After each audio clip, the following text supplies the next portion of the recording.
বর্ষবিদায় বর্ষবরণ উপলক্ষে চট্টগ্রামের যে চারাগি পাহাড় এলাকায় এই ফুলের দোকানে মানুষের ভিড় লক্ষ্য করা যাচ্ছে।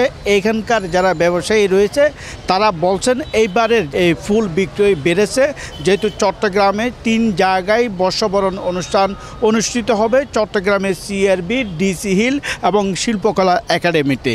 তো ব্যবসায়ীরা বলছেন বেচা বিক্রি বাড়লেও কিন্তু লাভের অংশটাই হচ্ছে কম। আপনার কথাবার্তার থেকে কথাবার্তায় সব ব্যবসায়ীরা লস দিচ্ছে, এবার মোটামুটি লাভের মুখ দেখবে আশা করি।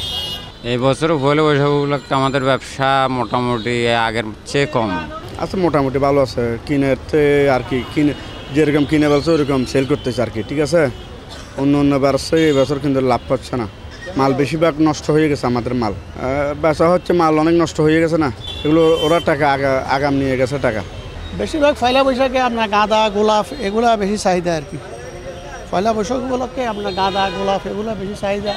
তারপর ওই যে মাথার রিংগুলা এগুলো বেশি চলে, রজনীগন্ধা এগুলো আর কি পয়লা বৈশাখ উপলক্ষে। আমি তো 12 মাস আপনার বাঙালি সবাই ফুল ব্যবহার করে, সারা বছরে ফুল আপনার যে কোনো অনুষ্ঠানে ফুলের চাহিদা আছে, ফুল চলে। এমনি ওই পাশাপাশি এখন কাঁচা ফুলের একটু কদর কমে গেছে, কারণ হচ্ছে আর্টিফিশিয়াল প্লাস্টিক ফুল বাইরে, এই জন্য আপনার কাঁচা ফুলের চাষিরা একটু হইতেছে আর কি, চাষ করতে অনিয়া ফসল করতেছে। আর ক্রেতারা বলছেন এই সহনীয় পর্যায়ে রয়েছে এবং তারা বলছেন আছে আগের মতন আছে, মোটামুটি আগের চেয়ে একটু মোটামুটি সুবিধাজনক আছে। ফুল কিনবো মানে দেখতেছি যে দোকানের মধ্যে রেটটা এগুলো আসলে আমি একটা ছোটো করে ব্যবসায়ী, তো যেহেতু হালখাতা অনুষ্ঠান হবে তাই দোকান সাজানোর জন্য কিছু ফুল নিয়েছি।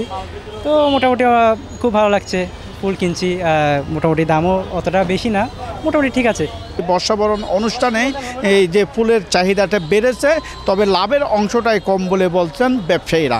চট্টগ্রামের যে চারাগি পাহাড় এলাকা থেকে এই ছিল এখন পর্যন্ত আমার কাছে সর্বশেষ।